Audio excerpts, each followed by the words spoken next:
السلام عليكم ورحمة الله وبركاته. الفيديو رقم 16 في قوانين حساب المثلثات. الحمد لله احنا خلصنا المثلث القائم الزاوية، وعرفنا ازاي نجيب أحد أضلاعه وازاي نجيب الوتر، وبعدين اتعرفنا مع بعض وتعلمنا ازاي نجيب زواياه. وتقريبا المثلث القائم الزاوية خد من 13 ل 14 فيديو اللي هو بس. فالحمد لله احنا قفلنا المثلث القائم الزاوية.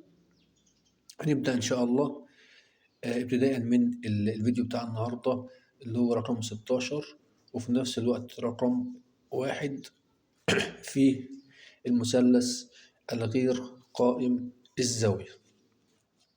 هنبدأ نشتغل على الأضلاع وبعد كده نبدأ نشتغل على الزوايا. الفيديو بتاع النهاردة بعنوان إيه؟ بسم الله الرحمن الرحيم. إيجاد الوتر في المثلث الغير قائم الزاوية. عندي مثلث غير قائم الزاوية، عايز أجيب الوتر متساوي الضلعين بمعلومية زاوية وطول ضلع. نبدأ برضو في أسهل مثلث من المثلث اللي هو الغير قائم الزاوية، اللي هو المثلث غير قائم الزاوية ومتساوي الضلعين. الضلع ده يساوي الضلع ده. ده أبسط مثال بالنسبة للمثلث الغير قائم الزاوية، وبعد كده نخش على المثلث الغير قائم الزاوية أضلاعه مختلفة. يبقى الفيديو بتاع النهاردة هنجيب الوتر بتاع المثلث الغير قائم الزاوية، وتقريبا مثلث منفرد الزاوية متساوي الضلعين، يبقى هو في نفس الوقت متساوي الضلعين وغير قائم الزاوية. عفوا. القانون بتاع النهاردة بيقول ايه؟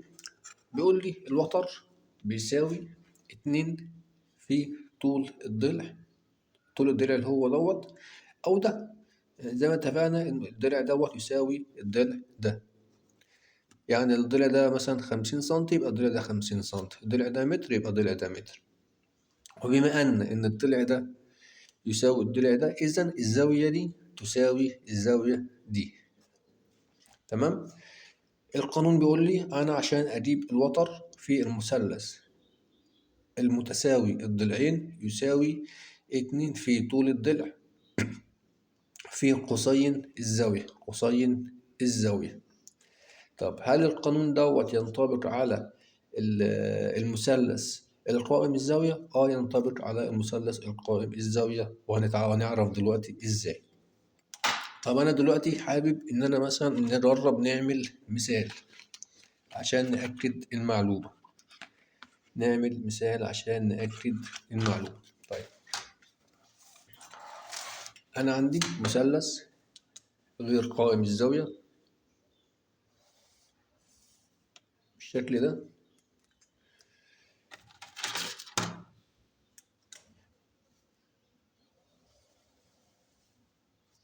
تمام. عندي طول الضلع، نفترض الضلع دوت يساوي 1000 ملي، والضلع دوت برضو يساوي 1000 ملي. الضلع ده قد الضلع ده، والوتر أنا معرفوش. يقول لي إن الزاوية بتاعتي اللي هي دي، بيقول لي الزاوية دي 22.5. بيقول لي اوجد الوتر. عشان اطبق القانون بيقول لي الوتر يساوي القانون بيقول لي 2. القانون بيقول لي 2 في طول الضلع اللي هو ده. اتفقنا ان الضلع دوت يساوي الضلع دوت، يبقى في 1000 في قوسين الزاوية اللي هو بيقول لي الزاوية دي 22.5 درجة. نجرب على الآلة الحاسبة. بيقول لي 2 في 1000 في قوسين 22.5 نقفل القوس يساوي. بيقول لي طول الوتر دوت بيساوي 1847، يساوي 1847 1847 ملي متر. كده احنا ازاي عرفنا نجيب الوتر في المثلث الغير قائم الزاوية متساوي الأضلاع. القانون دوت يخص المثلث المتساوي الأضلاع، سواء كان المثلث غير قائم الزاوية أو قائم الزاوية. ازاي الكلام دوت؟ تعال نجرب القانون دوت على مثلث قائم الزاوية. عندي مثلث اهوت قائم الزاوية، تمام، قائم الزاوية، وعندي طول الوتر دوت أنا مش عارفه، وبيقول لي نخلي برضو الضلع دوت 1000 ملي والضلع دوت 1000 ملي. وبما أن الضلع دوت يساوي الضلع دوت، إذا الزاوية دي بتساوي الزاوية دي. طيب هنا بيقول لي الزاوية دي تساوي كام؟ الزاوية دي هنا بيقول لي الزاوية ديت تساوي 45 درجة. أصبح المعطيات اللي عندي بيقول لي المثلث دوت متساوي الضلعين والزاوية بتاعته 45 درجة، وأنا مش عارف الوتر. ممكن تجيب لي الوتر بالقانون دوت؟ نقول له أيوه. بنطبق القانون بيقول الوتر يساوي 2 في طول الضلع. بقول لي 2 في طول الضلع في قوسين الزاوية. 2 في طول الضلع، دول الضلع كام؟ 1000 في قوسين الزاوية اللي هي كام؟ الزاوية اللي هي مديهاني 45 درجة. 45 درجة. نطبق الكلام دوت على الآلة الحاسبة.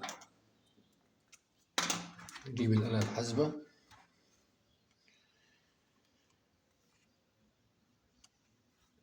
اتنين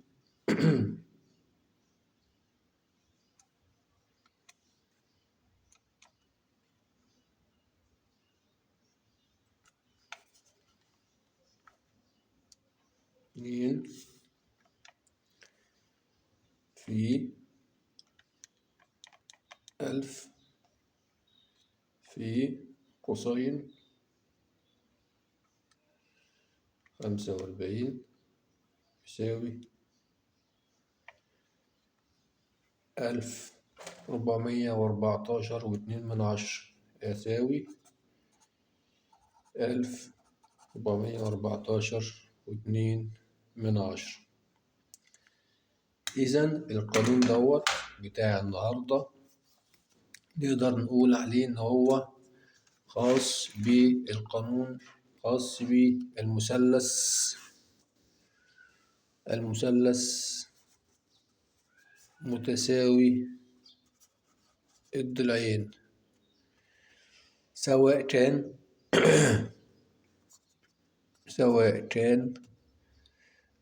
قائم الزاوية أو غير قائم الزاوية. بجيب منه الوتر، إيجاد الوتر.